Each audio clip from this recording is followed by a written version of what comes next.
I am Rakhi Singh. Study with Rakhi Singh में आपका स्वागत है।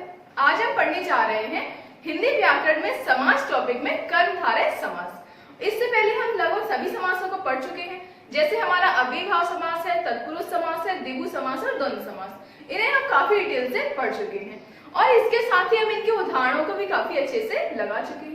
जो भी स्टूडेंट आज न्यू ज्वाइन हुआ है वो डिस्क्रिप्शन में लिंक दी गई है, वहां से जाके सभी वीडियोस को देख सकता है और उसके अलावा आपको जो भी डाउट है वो आप कमेंट सेक्शन में पूछ सकते हैं। साथ ही हम उन उदाहरणों के अलावा और भी उदाहरण अच्छे से लगा सकते हैं। आज हम देखते हैं कर्मधारय समास के बारे में। जैसा कि कर्मधारय समास है, सभी समासों को हमने प्रधानता के आधार पर अच्छे से समझा हुआ है और उनकी विशेषताएं भी समझी है। अब आता है कर्मधारय समास। कर्मधारय समास में किस शब्द की प्रधानता होती है और कौन सी इसमें और विशेषता होती है। जैसा कि कर्मधारय समास है, कर्मधारय समास में उत्तर पद की प्रधानता होती है।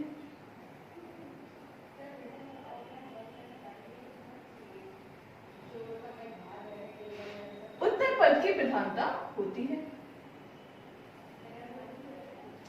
साथ ही इसकी और विशेषताएं क्या होती है? इसके सामासिक पदों में, यानी कि समास के जो पूर्व पद और उत्तर पद होते हैं, उन सामासिक पदों में विशेषण विशेष या उपमेय उपमान का संबंध होता है। सामासिक पदों में विशेषण विशेष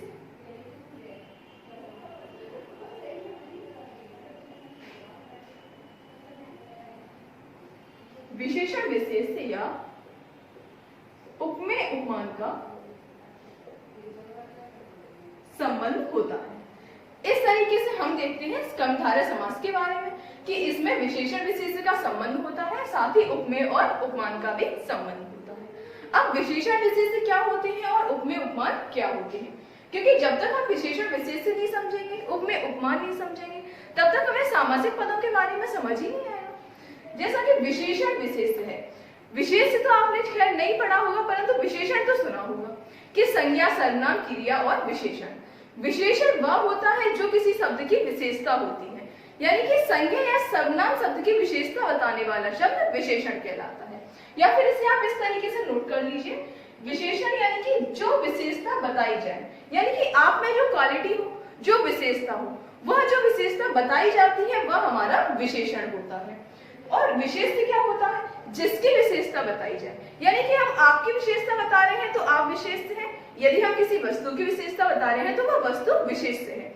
उसकी जो क्वालिटी बताई जा रही है कि इस वस्तु में ये क्वालिटी है, इस व्यक्ति में ये क्वालिटी है, वो जो क्वालिटी बताई जा रही है वो आपका विशेषण है और जिसके बारे में बताया जा रहा है वो आपका विशेष है। क्लियर है?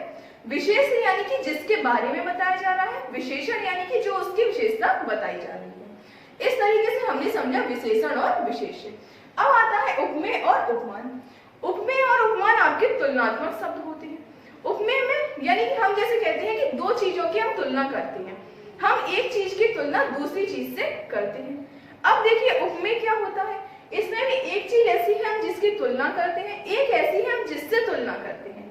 उपमेय यानी कि जिस वस्तु या व्यक्ति की तुलना की जाती है, जैसे हम किसी आपकी तुलना कर रहे हैं किसी व्यक्ति से या फिर किसी बहुत अच्छी वस्तु से। यदि हम आपकी तुलना कर रहे हैं तो आप उपमेय हैं, हम जिससे तुलना कर रहे हैं वो उपमान है।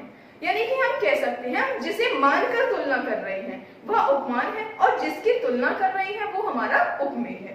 क्लियर है? उपमेय यानी कि जिसकी तुलना की जाए और उपमान यानी कि जिससे तुलना की जाए। ये हुए हमारे विशेषण विशेष और उपमेय तथा उपमान।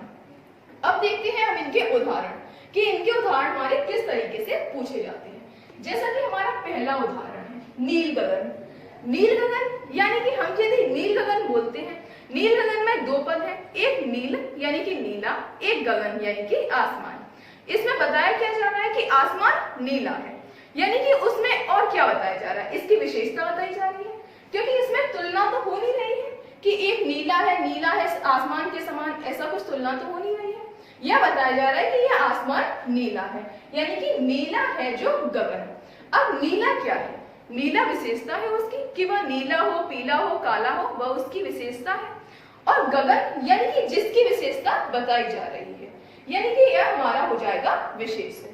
जिसकी विशेषता बताई जा रही है वह हो जाएगा अपना गगन, जो विशेषता बताई जा रही है वह है नीला। क्लियर है? इस तरीके से यहाँ विशेषण और विशेष का संबंध है, इसलिए यहाँ कर्मधारय समास है। हम देखते हैं अब दूसरा उदाहरण, जैसा कि सज्जन। सज्जन कौन होता है? सज्जन यानी कि सत है जो जन, यानी कि जो व्यक्ति अच्छा है, जिस व्यक्ति के अच्छे गुण हैं उसे हम सज्जन कहते हैं। सत माने है अच्छा, अच्छा क्या है? विशेषता, यानी कि यह हुआ हमारा विशेषण। जन यानी कि जिसकी विशेषता बताई जा रही है वह, यानी कि वो हुआ हमारा विशेषण। अगला उदाहरण दुरात्मा, यानी कि बुरी है जो आत्मा। दुर माने बुरा होता है, बुरी जो आत्मा है उसे हम दुरात्मा कहते हैं। अब यह बुरा अच्छा या क्या है? यह विशेषता है, यानी कि विशेषता बताई जा रही है किसकी? आत्मा की। आत्मा क्या है? विशेष है। यहाँ विशेषण विशेष का संबंध है, इसलिए यहाँ कर्मधारय समास है। जैसा कि अगला उदाहरण है महात्मा। हमने समझा था दुरात्मा, दुरात्मा का मतलब है बुरी है जो आत्मा। महात्मा का मतलब क्या होगा? महान है जो आत्मा, यानी कि बुरा है, महान है, अच्छा है। यह हमारा क्या है? यह विशेषता है, विशेषता है। और किसकी विशेषता है? आत्मा की विशेषता। तो यहाँ विशेषता बताई जा रही है आत्मा की। आत्मा हमारा क्या हुआ? विशेष। और ये बुरी अच्छी, ये क्या हुई? हमारी विशेषता। यहाँ विशेषण विशेष का संबंध है, इसलिए यहाँ कर्मधारय समास है। क्लियर है कि यहाँ विशेषण विशेष का संबंध जिस पद में होता है वह पद हमारा कर्मधारय समास के अंतर्गत आ जाता है। अब लास्ट क्वेश्चन, लास्ट उदाहरण आप लोग देखिए, अधमरा। अधमरा आपने कई बार वर्ड सुना होगा, वह अधमरा हो गया। अधमरा का मतलब क्या है? मतलब वह मरने की हालत में हो गया, यानी कि आधा मरा हुआ हो गया। कैसा है उदाहरण? आधा है जो मरा, यानी कि जिस व्यक्ति की कंडीशन आधी मरे व्यक्ति के समान हो गई है उसे हम अधमरा कहते हैं। क्लियर है? अधमरा यानी कि आधा, पूरा, बड़ा, छोटा, ये क्या है? विशेषता है। और मरा यानी कि उसके बारे में बताया जा रहा है कि वह मर गया है या वह जिंदा है, यानी कि विशेषण विशेष का संबंध है, इसलिए यहाँ कर्मधारय समास है। क्लियर? अब हम देखते हैं दूसरी विशेषता। जैसा कि हमने बताया था, या तो विशेषण विशेष का संबंध होगा या फिर उपमेय उपमान का संबंध होगा, यानी कि सीधा सीधा समझते हैं, या तो उसकी विशेषता बताई जा रही होगी या फिर उसकी तुलना की जा रही होगी। अब तुलना की जा रही होगी तो हम समास विग्रह कैसे करते हैं? के समान, के रूप में, इसी तरीके से तो करते हैं कि आप इसके समान हैं, आप इसके रूप में हैं, इस तरीके से करते हैं। अब हम देखते हैं इसके उदाहरण। जैसा कि उपमेय उपमान समझ ही चुके थे कि जिसकी तुलना की जाए उपमेय, जिससे तुलना की जाए उपमान। अब उदाहरण है आपका पहला, चरण कमल। चरण कमल का मतलब क्या होता है? इसमें दो पद आ रहे हैं, एक चरण, एक कमल। अब इसमें ऐसा तो है नहीं कि कोई विशेषता बताई जा रही हो, इसमें कहीं ना कहीं तुलना की जा रही है चरणों की। चरण यानी कि पैर, कमल यानी कि कमल का फूल। पैरों की तुलना कमल के फूल से की जा रही है। क्लियर है? यानी कि अब इसमें तुलना किसकी की जा रही है? कमल की तुलना तो की नहीं जाएगी चरण से, चरणों की तुलना की जा रही है कमल से, यानी कि कमल रूपी चरण या फिर कमल के समान चरण। अब तुलना किसकी की जा रही है? चरणों की। तो चरण क्या हुआ? उपमेय, और कमल क्या हुआ? उपमान। क्लियर है कि जिसकी तुलना की जाए वह उपमेय और जिससे तुलना की जाए वह उपमान। इन दोनों पॉइंट को आप नोट कर लीजिए। अगला उदाहरण है राजीव नयन। राजीव किसका पर्यायवाची होता है? यदि आपको पर्यायवाची समझ आएंगे तभी तो आपको उदाहरण अच्छे से समझ आएंगे। राजीव नयन, राजीव का मतलब होता है कमल, कमल के समान नयन, यानी कि यहाँ आंखों की तुलना की जा रही है। देखो, एक शब्द आंख है यानी कि नयन है, एक शब्द कमल है। अब आप ये बताइए किस चीज की तुलना की जाएगी? अच्छी चीज की तुलना तो बुरी चीज से नहीं की जाती, बल्कि थोड़ी डाउन चीज की तुलना हम ये कहेंगे, थोड़ी बुरी चीज की तुलना अच्छी चीज से हम कर सकते हैं। हम ये तो कहेंगे नहीं कमल के समान, आंखों के समान कमल, हम ये कहेंगे कमल के समान आंखें, यानी कि राजीव के समान नयन। क्लियर है? अगला है चंद्रमुख। हम इसका यदि समास विग्रह करेंगे तो कैसे करेंगे? चंद्र के समान मुख या फिर मुख के समान चंद्रमा? मुंह के समान चंद्रमा तो होगा नहीं, चंद्रमा के समान मुख जरूर हो सकता है, यानी कि चंद्रमुख में चंद्र के समान मुख। इस तरीके से हमने पढ़ा मुख चंद्र के समान मुख। एक मिनट, मुख चंद्र ना होके इसे हम चंद्रमुख लिख सकते हैं, और या फिर आप चाहे चंद्रमुख लिख लीजिए चाहे मुख चंद्र लिख लीजिए। जब तुलना होती है तो ऐसा नहीं है कि उपमेय पहले आए या उपमान पहले आए। क्लियर है? अब हम देखते हैं अगला उदाहरण, कीर्ति लता। यानी कि किसी की कीर्ति किसके समान फैली हुई है? किसी व्यक्ति की कीर्ति लताओं के समान फैली हुई है, ना कि लताएं कीर्ति के समान फैली हुई है। क्लियर है? यहाँ तुलना किसकी की जा रही है? किसी व्यक्ति की कीर्ति की तुलना की जा रही है या कीर्ति लताओं के समान फैली हुई है। क्लियर है? अगला उदाहरण है मृग नयनी। मृग के समान नयनों वाली। मृग के समान नयनों वाली यानी कि इसमें उपमेय क्या है? नयनों की तुलना की जा रही है। कैसे? मृग के समान यानी कि मृग के नयनों से किसी व्यक्ति के नयनों की तुलना की जा रही है, यानी कि आंखों की तुलना की जा रही है। इस तरीके से हमने समझे कर्मधारय समास के उदाहरण, जिसमें हमने उसकी दोनों विशेषता यानी कि विशेषण विशेष्य भी समझा और उपमेय उपमान भी समझा। साथ ही हमने इसके काफी उदाहरण भी समझे। अब हम समझते हैं बहुब्रीहि समास क्या होता है और उसके हम उदाहरणों को भी समझते हैं। जैसा कि हमने प्रधानता के आधार पर सभी समासों को देखा है, यानी कि अव्ययभाव समास, द्विगु समास, द्वंद्व समास, सभी समासों को हम प्रधानता के आधार पर समझ चुके हैं। अब हम समझते हैं बहुब्रीहि समास को। प्रत्येक समास में दो पद होते हैं, एक पूर्व पद, एक उत्तर पद। अब बहुब्रीहि समास में कौन सा पद प्रधान होता है? इस समास को आप नोट डाउन करते जाइए। बहुब्रीहि समास में न तो पूर्व पद और न ही उत्तर पद की प्रधानता होती है। न तो पूर्व पद और न ही उत्तर पद की प्रधानता होती है, अर्थात उसमें न तो पूर्व पद इंपोर्टेंट रहता है न ही उत्तर पद इंपोर्टेंट रहता है, यानी कि किसी तीसरे पद की प्रधानता होती है। अब तीसरा पद बनता किससे है? तीसरा पद समास से बनता है। जैसे कि हमारा समास विग्रह है, समास विग्रह से हमें जो तीसरा अर्थ मिलता है उसकी प्रधानता होती है।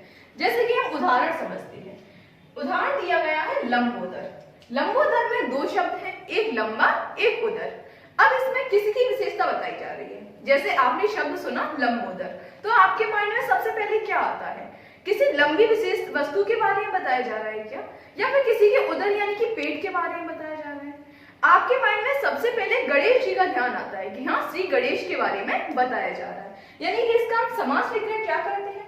लंबा है उदर जिसका, अर्थात गणेश जी, यानी कि ना तो उदर की विशेषता बताई जा रही ना ही लंबे की विशेषता बताई जा रही, गणेश जी की विशेषता बताई जा रही है। क्लियर है? इस तरीके से यहाँ तीसरे पद की प्रधानता है।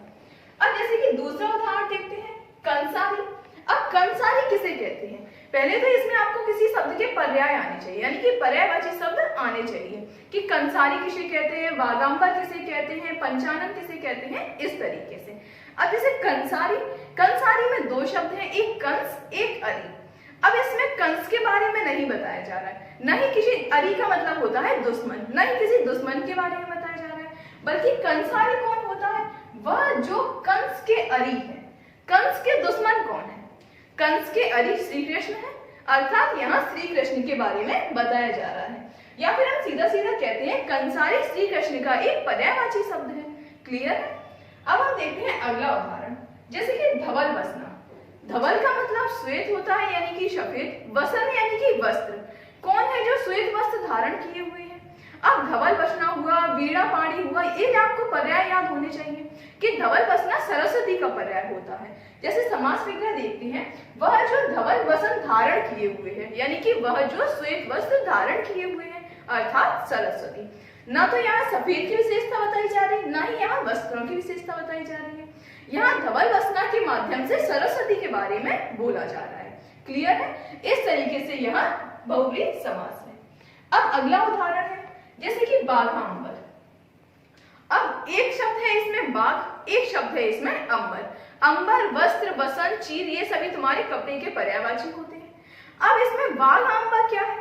एक बाघ है एक अंबर है, यानी कि किसी के वस्त्र बाघ के समान है, मतलब कि किसी के वस्त्र बाघ के हैं। अब बाघ के वस्त्र किसके हैं?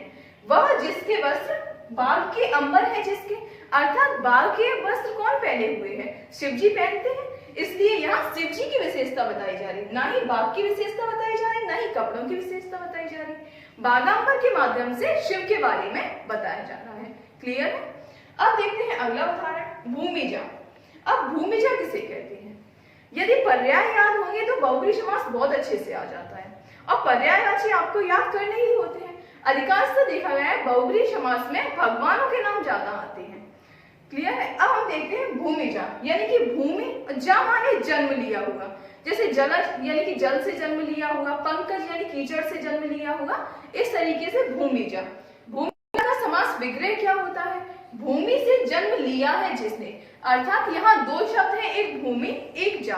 ना तो भूमि की विशेषता बताई जा रही है, ना ही जन्म की विशेषता बताई जा रही है, बल्कि भूमिजा के माध्यम से सीता की विशेषता बताई जा रही है, अर्थात सीता के बारे में बताया जा रहा है। इस तरीके से यहाँ बहुव्रीहि समास है। अब देखते हैं अगला उदाहरण, जैसे कि ब्रजेश। अब ब्रजेश का पर्यायवाची यदि आपको याद हो तो आपको समास काफी अच्छे से समझ में आ जाएगा। ब्रजेश में दो शब्द हैं, एक ब्रज, एक ईश। अब ब्रज और ईश यानी कि ब्रज के ईश हैं जो, अब ब्रज के ईश कौन है? ब्रज के ईश है श्री कृष्ण। इस तरीके से यहाँ ना तो ब्रज के बारे में बताया जा रहा है, न ही ईश्वर अर्थात भगवान के बारे में बताया जा रहा है, यहाँ श्री कृष्ण के बारे में बताया जा रहा है। इस तरीके से यहाँ बहुव्रीहि समास है। इस तरीके से हमने समझे बहुव्रीहि समास के उदाहरण और बहुव्रीहि समास की विशेषता। अब क्वेश्चन पूछा जाता है समासों का राजा किसे कहा जाता है? हमारे 6 समास है, 6 समासों में से समासों का राजा कौन है? समासों का राजा है बहुव्रीहि समास। क्लियर है?